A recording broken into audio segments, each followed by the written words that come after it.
चौनी पासा बूटे तू लू आइला मानुआ पर्यावरण की बचाइला मानुआ ओ चौनी पासा बूटे तू लू आइला मानुआ पर्यावरण की बचाइला मानुआ। सारे की नमस्ते। रुख बूटे की बचाना साड़ा सारे दा सांझा फर्ज है की जे रुख बूटे का साड़ा जीवन है। लियो इन्हें रुख बूटे की बचाने दे ऊपर अस government middle school Darmal zone Dudu district Udhampur दे बच्चे पेश कराने एक डोगरी गीतड़ू जिसकी लिखा था साढ़े गुरु श्री सुभाष ब्रह्म हो रहे गीत अच्छा लगे तो माता कुला माता शेयर करियो। ओ चौनी पासा बूटे तू लू आइला मानुआ पर्यावरण की बचाइला मानुआ ओ चौनी पासा बूटे तू लू आइला मानुआ पर्यावरण की बचाइला मानुआ ओ चौनी पासा बूटे तू लू आइला मानुआ पर्यावरण की बचाइला मानुआ ओ चौनी पासा बूटे तू लू आइला मानुआ पर्यावरण की बचाइला मानुआ ओ पर्यावरण की बचाइला मानुआ पर्यावरण की बचाइला मानुआ ओ पर्यावरण की बचाइला मानुआ पर्यावरण की बचाइला मानुआ ओ चौनी पासा बूटे तू लू आइला मानुआ पर्यावरण की बचाइला मानुआ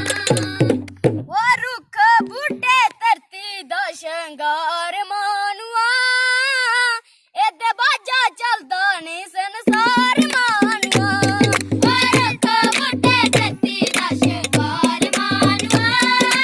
एदे बाजा चलदा नहीं संसार मानुआ ओ रुख बूटे धरती दा शंगार मानुआ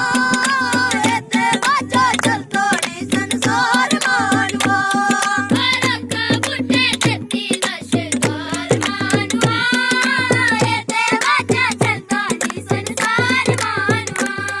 ओ एदे बाजा चलदा नहीं संसार मानुआ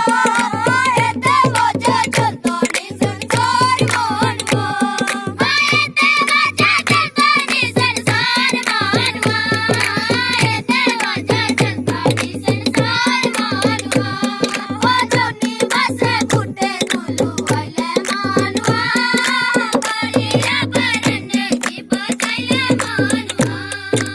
ओ खाली ओ जमीने की सजाइला मानुआ रुख बूटे उठा तू लू आइला मानुआ ओ खाली ओ जमीने की सजाइला मानुआ रुख बूटे उठा तू लू आइला मानुआ ओ खाली ओ जमीने की सजाइला मानुआ रुख बूटे उठा तू लू आइला मानुआ ओ खाली ओ जमीने की सजाइला मानुआ रुख बूटे उठा तू लू आइला मानुआ।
ਮਾਲੀ ਮਾਂ